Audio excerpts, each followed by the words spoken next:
नमस्कार मित्रांनो, कुण्या राजाची गतुराणी या मालिकेच्या आजच्या भागात आपण बघणार आहोत की इथे सर्वजण आता मंगल कार्यालयात पोचलेले असतात. तर लगेच सर्वेश म्हणतो, या या या जावई बापू, तुमचे स्वागत आहे, या.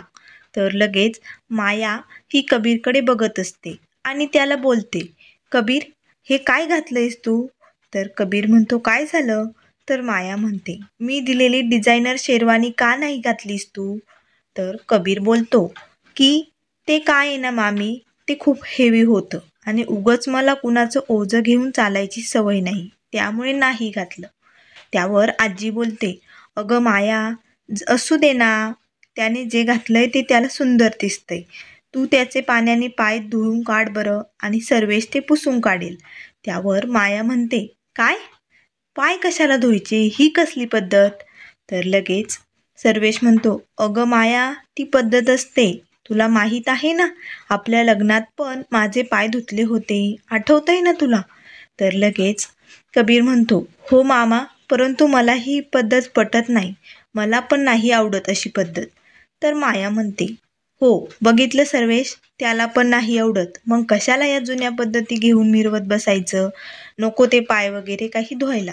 त्यावर सर्वेश म्हणतो, तू जरा गप्प बैस, आणि माया, तू जा दूध आणि पाणी घेऊन ये बरं. त्या पद्धती असतात, आपल्या मुलीचं सौभाग्य आहे ते, आपण किती दिवसापासून या क्षणाची वाट बघत होतो की नाही.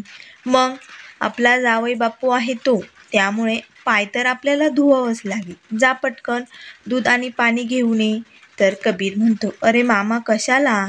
तर सर्वेश म्हणतो, तुला सांगितलं ना, गप्प उभे राहा, तू काहीही बोलायचं नाही. तर लगेच मधू म्हणते, कबीर चल आता मोजे काढून उभी राहत्यात.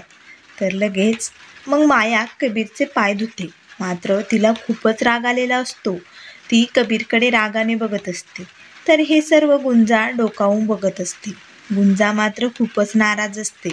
मग मायाचे पाय धुवून झाल्यानंतर ती म्हणते, चल सर्वेश, तू रेडी राहा, पाय पुसून काढ आता. त्यावर कबीर म्हणतो, नाही नको मामा, मी माझे माझे पुसतो. मग लगेच सर्वेश म्हणतो, अरे नाही, राहू दे, मला पुसायचंय ना, मी पुसणार आहे. त्यानंतर सर्वेश मायाला कबीरचं औक्षण करायला सांगते. मग मायाही लगेच कबीरचं औक्षण करत असते. तर गुंजा मात्र पाठीमागून हे सर्व डोकावून बघत असते. तेवढ्यात मृण्मयीच्या मैत्रिणी येतात आणि म्हणतात, जिजू, आता आम्हाला शगुन हवाय बरं का, नाहीतर आम्ही तुम्हाला आज जाऊ देणार नाही. तर सुबोध म्हणतो, अरे त्या मेहुण्या आहेत तुझ्या, शगुन तर द्यावाच लागेल, नाहीतर त्या जाऊ देणार नाही, दे पटकन शगुन. तर कबीर म्हणतो, बाबा माझं पॉकेट द्या बरं. मग लगेच कबीर त्याच्या पॉकेटमधून 2,000 रुपये काढतो आणि त्यांना देतो आणि म्हणतो, हे घ्या पैसे. तर त्या मैत्रिणी म्हणतात, हे काय जिजू, फक्त एवढेच? तर कबीर म्हणतो, हो, फक्त एवढेच मिळणार आहे. तर लगेच माया म्हणते, कबीर, तुम्ही तर म्हणत होता ना, तोलामोलाने करण्याची पद्धत आहे म्हणे तुमची, अशी पद्धत आहे का तुमची? आता मी दाखवते तुम्हाला आमची पद्धत कशी आहे ते. लगेच माया गुंजाकडे बोट करते आणि म्हणते, ए मुली, हॅलो, ए मोलकरीण, इथे पुढे. तशी तर खूपच पुढे पुढे करत असती आणि आज का मागे उभी राहिली काय माहिती. तर गुंजा मात्र शांत उभी असते, ती काहीही बोलत नाही. तर माया म्हणते, अगं मी तुलाच बोलावते, इथे सांगितल्यावर ऐकायला येत नाही का? मग गुंजा लगेच पुढे येते. तर माया म्हणते, रोहन, 50,000 रुपये दे. तर लगेच माया बोलते, कबीर, हे 50,000 रुपये आहेत आणि हा फक्त 1 रुपया, याला म्हणतात आमच्याकडचा शगुन. तर गुंजा मात्र सर्वजणांकडे बघत असते. तर सर्वजणांना वाटत असते आता गुंजा काय करणार आहे, ती सर्वजण डोळे टिपून बघत असतात. तर गुंजा म्हणते, माया मॅडम, आमच्या डोंगरवाडीला ना की 1 रुपयाचं मोल खूप जास्त आहे, या 50,000 रुपयापेक्षाही जास्त, आणि हा 1 रुपयाच तर 50,000 रुपयापर्यंत जाण्याची ताकद देतो आपल्याला, सर्व काही मिळून देतो. त्यामुळे तुमच्या या 50,000 रुपयाला काहीच मोल नाही. आता तुमचा मान म्हणून मी हा 1 रुपया मी माझ्याजवळ ठेवते. तुमच्या या 50,000ला काहीच मोल राहिलं नाही, त्यामुळे हे तुमचे पैसे तुमच्याकडेच असू द्या. तर सर्वजण गुंजावरती खूपच खुश होतात आणि बघतात. तर कबीर मनाशीच म्हणतो, तू माझं मोल जाणते गुंजा, आणि मी तुला कवडी मोल समजतोय, तर गुंजा मनाशी बोलते, साहेबा, जग एकीकडे आणि तुमचं प्रेम माझ्यासाठी एकीकडे आहे. तेवढ्यात वहिनी म्हणतात, एवढा का राग येतो यांना काय माहिती. तर माया लगेच रागाने तिथून आतमध्ये निघून जाते. सर्वेश बोलतो, अहो विजयाताई, तुम्हाला मायाचा स्वभाव माहिती आहे ना, ती अशीच आहे, जाऊ द्या. परंतु लगेच कबीरचे बाबा म्हणतात, पण आमची गुंजा काय कुणाला ऐकायची नाही बरं का, खूपच हुशार आहे आमची गुंजा. नंतर मग सर्वजण आतमध्ये जातात. तर इथे मृण्मयीचा सर्व मेकअप झालेला असतो. ती खूपच सुंदर दिसत असते. तेवढ्यात तिच्या मैत्रिणी येतात आणि म्हणतात, चला चला, इथे नवरदेवाची स्वारी आली पण आणि राणी सरकार अजून तयारच झाल्या नाही का. त्यावर मृण्मयी बोलते, हो, कबीर आलाय, कसा दिसतोय तो. त्यावर लगेच तिच्या मैत्रिणी बोलतात, खूप घाई झाली का कबीरला बघण्याची, खूपच सुंदर दिसतोय. मग लगेच त्या सांगतात, आम्ही जिजूला शगुन मागितला, मग त्यांनी आम्हाला 2,000 रुपये दिले. तर मृण्मयी म्हणते, हो का, परंतु माया आंटीने त्यांचा खूप अपमान केला. मग झालेला सर्व प्रकार त्या मृण्मयीला सांगतात.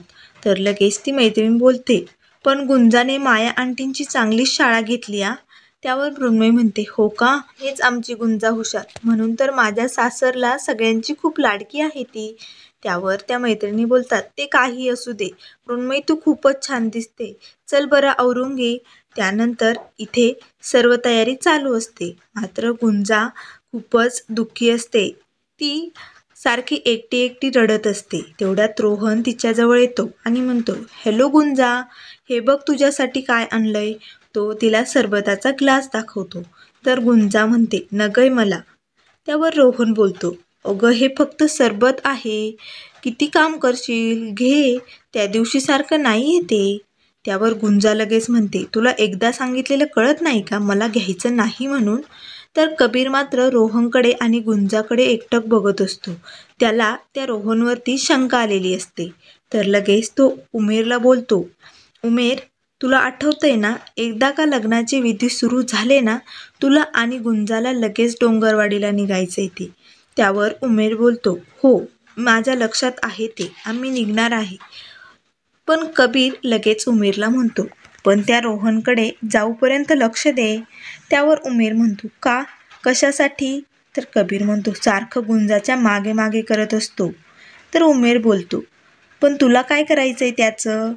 तर कबीर म्हणतो, आता गप्प बैस, काही अर्थ जोडू नको, परंतु लक्ष दे, आपली जबाबदारी आहे ती, मला एवढंच सांगायचंय तुला. त्यावर उमेर म्हणतो, काळजी करू नको बिरादर, वाघीण आहेस ती, ती या सगळ्याला सामोरी जाणार आहे बघ, परंतु मला असं वाटतंय तिला तुझी गरज वाटते. तेवढ्यात सुबोध येतो आणि म्हणतो, अरे बापरे, इथे मी एवढं काम करतोयस हा, आणि इथे थंड पितोय मस्तपैकी. तेवढ्यात कबीरचे बाबा काका सर्वजण येतात आणि कबीरची चेष्टा करायला लागतात. कबीरचे बाबा म्हणतात, घे करून, काय मज्जा करायची ते करून घे, आता काय तू कैदीच होणार आहे ना. तर कबीर म्हणतो, बाबा तुम्ही पण यांच्याबरोबर सामील झालात का आता. त्यावर अशोक म्हणतो, मग काय, तुम्ही काय ना मी काय सगळे सारखेच, आपण कैदी आणि त्या तिकडे नाही का आपल्या बसल्या आहे जेलर. तेवढ्यात मधू म्हणते, काय हो, मला आवाज दिला का. त्यावर लगेच कबीरचे बाबा म्हणतात, नाही नाही, आवाज नाही दिला. मग सर्वजण हसतात. तर कबीर म्हणतो, बरं झालं, सगळं तुम्ही मॅनेज केलं म्हणून व्यवस्थित झालंय. त्यानंतर इकडे बाबळी आणि सत्यादा कबीरच्या घरी येऊन पोचलेले असतात. तर बाबळी म्हणते, सत्यादा, बघ ना, केवढं मोठं घर आहे माझ्या गुंजीचं. त्यावर सत्यादा बोलतो, अगं जबरदस्तीने लग्न लावलंय, पण नशीब काढलंय ना आपल्या गुंजेने. चल आतमध्ये जाऊन बघूया, कोणी दिसत नाही इथे. मग सत्यादा लगेच आवाज येतो, अहो, हाय का कोणी इथे. तेवढ्यात त्या विसरभोळ्या मामी बाहेर येतात आणि लगेच सत्यादा म्हणतो, कोण, इथे कोणी दिसलं नाही, कुठे गेले सर्वजण. लगेच त्या मामी म्हणतात, अहो कुठे गेलीत म्हणजे काय, इथे लग्न आहे, लग्न घर आहे, कार्य मोठं. त्यावर लगेच सत्यादा म्हणतो, कुणाचं लगीन आहे. तर मामी सांगतात की मधू आणि अशोकच्या मुलाचं, काय नाव त्याचं मला तर आठवत नाही, पण माझा भाचा आहे तो, आणि ती मुलगी पण खूपच सुंदर आहे. तर बाबळी म्हणते, गुंजा पण गेली का, ती इथे दिसत नाही. तर मामी म्हणतात, अहो तिच्याशिवाय तर या घरचं पान सुद्धा हलत नाही. तर सत्यादा बोलतो, आम्हाला काही पत्ता मिळेल का. तर त्या मामी म्हणतात, हो मी देते तुम्हाला. तर बाबळी म्हणते, अरे सत्यादा, ऐकलं का? गुंजेशिवाय इथे पान पण हलत नाही. मग लगेच त्या आतमधून पत्रिका घेऊन येतात आणि म्हणतात, हे बघा, सुयोग मंगल कार्यालयाला आहे हे लग्न. आणि मुलाचं नाव त्या वाचायला जागतात. तेवढ्या सत्यादाला लगेच समजते की हे लग्न कदाचित कबीरचंही असू शकतं. तर तो बोलतो, नाही नको, आता पत्ता मिळालाय ना, आम्ही पोचतो, जातो आम्ही, असे म्हणून ती दोघेही तिथून बाहेर पडतात. मात्र बाबळी खूपच खुश असते तिच्या मुलीला भेटण्यासाठी. तर इथे गुंजा ही एकटीच रडत असते. तेवढ्यात मधू येते आणि म्हणते, अगं गुंजा, इथे काय करतेस? हा घे कुंकवाचा करंडा आणि लग्न लागलं का लगेच माझ्याकडे दे बर का. तर गुंजा म्हणते, मी? तर कबीर हे सर्व तिकडून बघत असतो.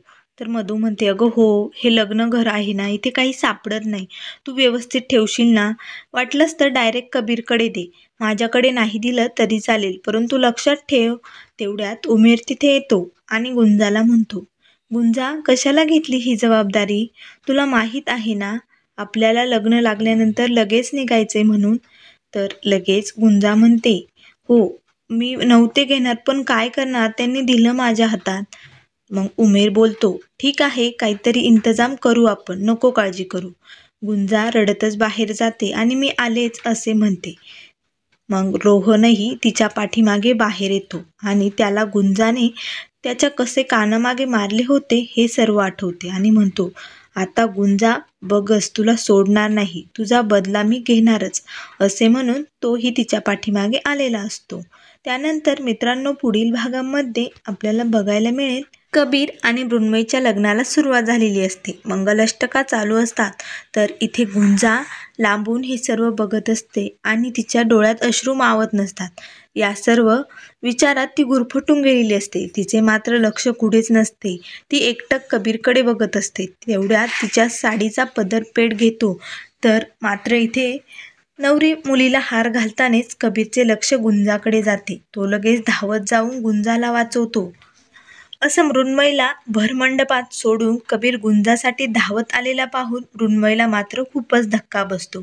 आणि आता ऐनवेळेस सत्यादा आणि बाबळीचीही कबीरच्या लग्नात एंट्री होणार असते. त्यामुळे पुढे काय काय होणार लवकरच बघायला मिळेल. म्हणून अशाच मालिकेंच्या अपडेट पाहण्यासाठी चॅनलला लाईक करा, सबस्क्राईब करा.